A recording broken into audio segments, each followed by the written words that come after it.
right, we are here for another spotlight interview, and I am super excited to get to talk to Miss Theresa Horne. She is amazing, y'all, and you really need to watch her on Instagram, TikTok, everywhere you can think about video. I'm seeing you, Theresa. So I really am excited to talk more with you about what you do and just tell us what is not in your bio. Like, what would people not be able to read that you want them to know about Theresa? Oh, that's a great question. First of all, thank you for having me here, Tanya. I'm excited. What's not in my bio? One thing is probably not in my bio, maybe, that we have 5 sons. So yes, we do. And they were part of my inspiration getting started on in my health and fitness journey. So when I started out, I was getting healthy for myself. And I was thinking, I want to have grandchildren one day. And I want to be able to play with my grandchildren. And so one thing that you might not know is that my sons, they're brutally honest with me and they push me to, be better, do better. I remember one time running up a hill with them and one of my boys was like, "Mommy, you're running." And I was thinking, I thought I had been running with y'all before, but apparently my speed had increased to the point where he now considered it running. And before it was not. Like, no. So I have 5 sons to keep up with. You might not know that. I did not know that. That is wild. Wow. 5 sons. So it's like the Brady Bunch, but all male. Yeah. So in a household full of all of these young men, how do you stand out, Theresa? Do they treat you like the princess that you are? Yeah, sure. Yeah, they do. They do pretty good. They do pretty good about treating me like a queen. And, I have to say that as I learned to embrace the fact that I am a queen, people treat you the way you show them you want to be treated. Yeah. So the more that I embraced my crown, the more that they have embraced being the knights and kings around me. I love that. I love that. And speaking of that, because I know let's talk about what it is exactly that you do. Right. You do. And where are you located, by the way? Because I know that you do work with people, but let's talk about what you do. What is your gift that you bring to the world? So my gift is supporting people in their purpose, and we have to be healthy to do that. So I'm a personal trainer, a health and fitness instructor, a nutrition coach, and purpose driven. So the first question I'm going to ask you is, what are your values? What are your priorities? Why are you here? What's your gift to the world? And how can we help you be healthy in that? And that's what I do. We do personal training, exercise classes, nutrition coaching, and we do that virtually and in person here in Michigan. So it's cold right now in Michigan, is it not? It is actually warm for today. It's what? 52 degrees. Holy moly. Yeah, it's like whole summer here. That is summer for you, for Michigan. It is. It's shocking, surprising, but we are loving it. I actually went on a walk outside today. Wow. Now, when you do virtual, what's the difference between virtual and in person for you when it comes to what you do as a personal trainer? Yeah, I love virtual. It was a dream of mine to be able to work with people virtually, and COVID kind of just was like, and now you can, because I felt like it was always possible, but getting other people to buy into it, it was not a go, right? So then actually when COVID happened, I had already kind of thought I wanted to do it. So it was just like a push to force me to do it. And then it also made other people open to the idea. Yeah. So for me, it was really good. The biggest difference about virtual and in person is the equipment.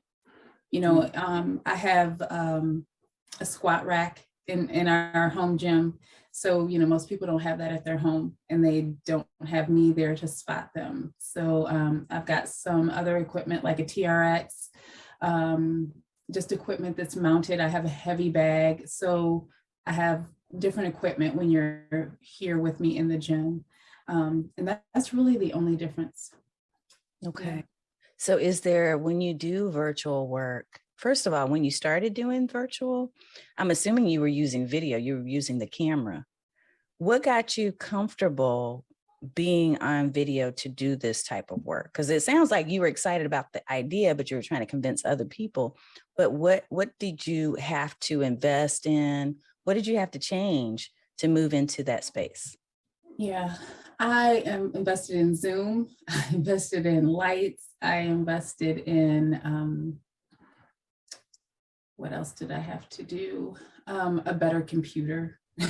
Yeah. Yeah. A better webcam, things like that. And then as far as video, I had forced myself to do a Facebook Live every Wednesday leading up to, it was, when I think about it, like God, like hooked me up with all this, because I had no idea, right? But I was doing a live every Wednesday, and I was horrified and super nervous about doing Facebook Lives, but I knew that I had to practice. So I was just like, I'm just going to do it. And so I had been doing that. I hadn't even thought about this really until right now, Tanya. I had been doing it every Wednesday, and I hadn't called it a show. I was, a What's Up Wednesday is what I had been doing. And, that was back in the day when the algorithm was kind. Yeah. And I was doing okay. I really didn't know what to do with it. And but I was, I was consistent. So I was pretty comfortable on camera. And I, didn't really have a skill set, but I wasn't super nervous to be on camera. So that was a real blessing. Yeah, that is a blessing. How did people show up? Because initially I know anytime someone starts doing live stream, and like you said, the algorithm probably was kind at one point, but one of the more frequent questions I get, because I know you do a lot of video now, one of the really frequent questions I get is, what if I show up and no one's there? So how did that work for you? How did you get past that as a potential roadblock? Right. Well, I would say at first it's more now that nobody's there. Really, at first I think it was so new that people were just like, oh, she's on. Now, and the whole thing, I've learned this from you too, even though there's nobody there when you're live, you still act like there are people there because you don't know who's going to watch later. And so really, you get a certain type of energy when there are people there for sure. But I have a great imagination. And if there's nobody really there, then I can just imagine that people are just loving my conversations. So yes. Because people do watch the replays. Are you finding that? Yes. Yeah. I am. Yeah. Absolutely. Yeah. I think part of it honestly is, and I'm going totally off script, but I'm just curious and I'm trying to, I need to follow up with some of these things with you because I love this conversation and where it's going.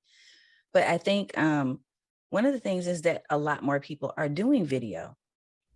And so people have their eyes kind of like, there's all these distractions, but when they care about the content and when they care about you as a person who is, gifting them with whatever your services or your offerings or your gift is, I think they're willing to come back and to watch the replays. So when they're not live because they're busy or they're distracted by something else, I love that you have an opportunity for them to see you later. Yeah. And I think that one of the things another thing I've learned from you though, is when you are consistent, people know, oh, I didn't watch the show when it was live, but I can go back, it's Tuesday, I'll go back and watch the show from Wednesday. So that's really important. And then just letting people, leaving a trail of like thumbnails is what is what I'm thinking of, where people know, oh, that's what it looks like. This is the show. I'm going to go back and watch it. So those things I think are really important. And I hadn't even thought about that. And, but it makes a huge difference. Like, now I know to go put thumbnails on videos and all that stuff. And it helps people, it eases their transition for them to find you. So that's really important. Do you think you have a favorite platform? Because I know you're on, share all the different spaces where you're doing video right now for your training. Right. So I think my favorite is Facebook. That's a really good question, because I'm not really sure if Facebook is my favorite or I'm just the most comfortable with it. Yeah. So I am on Facebook. That's where I've been doing my lives, is Facebook Live, but I'm now streaming on YouTube. And then I'm doing TikToks, and I'm also on Instagram and doing reels and video on Instagram. I like Instagram. So that's a really, really tough question. I think I'm most comfortable with Facebook. So yeah, maybe Facebook. Yeah. I mean, because I'm seeing you multi-purpose and repurpose some of your content in different spaces, which is awesome. And one of the things I'm curious about, have you thought about doing YouTube shorts, since you're so consistent with your reels and with TikTok now? Have you thought about taking some of that content and moving it over into YouTube shorts, since you're building your YouTube space? I have thought about it. I haven't really, I think I've done one. So yeah, repurpose is the name of the game. So I am trying to figure out how to really capitalize on that. Yeah. And yeah. Are you finding that your short videos and what you're doing on reels, is that gaining you an audience? What's the biggest benefit to doing reels and TikTok in your mind? What do you see? The exposure to new eyeballs. Just, yeah. And if you can create, for me, to get my head in that space of creating shorts that are actually content driven, that is, that to me, like when you get that click, it's like, oh, and you see your reels or your TikToks the views continue to grow, So, everybody's talking about or thinks about the viral, you want to go viral, which is great. But if we're really talking about content, the things that go viral quickly are really like fads.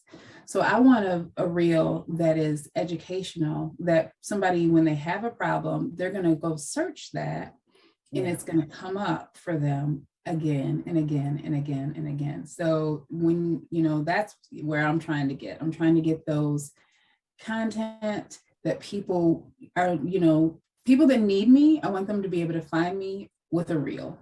Yeah, so, that's awesome. I hadn't even thought about that as like a search engine type of function, but that makes so much sense. It's really good. What has been the most important skill that you feel you've developed since doing videos to market your brand as a personal trainer? The most important skill is probably to be comfortable making other people uncomfortable. I think I want to say my nature is a people pleaser, and to not rock the boat. Like so many. But there are, a safe boat really doesn't save anyone. Like I'm thinking it, well, I would think, well, if it's just nice and gentle and, it'll be fine. Everybody will be fine. But, fine is where we have been, and fine doesn't generate change. So we have to have the uncomfortable conversations. We have to, make sure that we're saying the truth and speaking it in love and making sure we're kind. So for me, I think the most important skill that I've learned is you're not going to be for everyone, and to just stop, just cut to the chase and say the things. And the people who need it, they might not hear it the first time, but when they are ready to change, they're going to know where they can come to get that change catalyst, to get the truth. So I think that's what I've learned is you're going to hurt some people's feelings. You're going to have to. Okay. Yeah. You'll survive and they'll survive. And the ones that stick around were meant to hear the message anyway. Exactly. So, yeah. So tell us about what you have coming up for you in your business, and what is the name of your business? Because I don't know that we talked about that. Yeah. So my business is Sisterhood of Strong. And what have coming up is just more of, more serving the people who need me, more training, more education on being healthy, and really making sure that people understand that you are created to be healthy, right? Like it is for you. So don't listen to Instagram or whatever they're saying. You have to grind, you have to hustle. Health is for you. The question is, what does healthy look like for you? And it's going to look different for everyone. So to really dig into that, like, what does it look like for me? And then to take action on that. So I really want people to understand that health is for everyone, and that you have to take the steps to figure out what it looks like for you, and what it looks like for you right now. What it looked like for you 10 years ago. Yeah. It might be different. Or what it looked like for you in high school, right? Like I used to run in high school, but you're not in high school now. So what does that look like for you today? Right? Like running up the hill and having your kids tell you, wait, are you running? That's what it looks like for me. Right. Yeah. Yeah. What about the link or the links where you prefer for people to follow so that they can stay in tune with the upcoming training and different offers of service that you have? Yeah, well, definitely follow me on Instagram, Sisterhood of Strong on Instagram, Sisterhood of Strong on Facebook, and you can find me on my website, www.sisterhoodofstrong.com.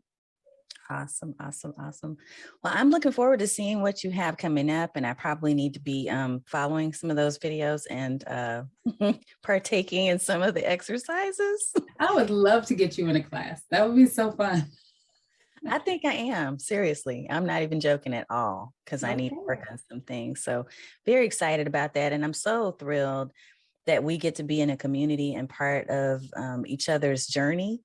So I want to just tell you, I thank you for all that you do. Is it only women, or are there others that follow and, are partaking in the services that you offer? I meant to ask you that too. Who's your ideal client? Who do you typically work with? Yeah, the majority of my clients are women, but very often I'll have, gentlemen who, they're drawn to the message, they want to be strong for their purpose, and they want a coach who's not going to make them, hustle and grind their body into the ground. So yeah, I have couples who train together, they'll be in their basement working out together. I have families. One of my clients, her niece comes over and trains with her. So, I love that, because we want a healthy lifestyle for the whole family. Generally women are taking the class, and women usually have control of the food budget, and, they're just the nurturers. Generally, that's a generalization, because thank God, my husband cooks and he's supportive and all those things too. But when I would say when the woman is healthy in the house, and she can fill her cup, she can then nurture from the overflow, right? So, and that's where we want to be. We want to be full, and our overflow is what is nurturing the people around us who we love. We don't want to be pouring in our cup and then we pour out, pouring in, we want to be existing from the overflow. And so that means we have to prioritize our health. We have to prioritize our movement. We have to prioritize, eating healthy. And when we do that, we're just in a better position to do what we're here on this earth to do. So, yeah. I just love everything about what you're doing. And I'm excited to send people your way. Theresa Horne, Sisterhood of Strong. Make sure you're following on all the different links. And we want to build up your YouTube channel as well. So is your YouTube linked within your website too? Or is that at Sisterhood of Strong? Yes. Yeah, it is at Sisterhood of Strong, and it is linked through the website. Awesome, awesome, awesome. Thank you so much for spending a little time just to talk about who you are. And thank you for serving in this way. Thank you for the opportunity. All right.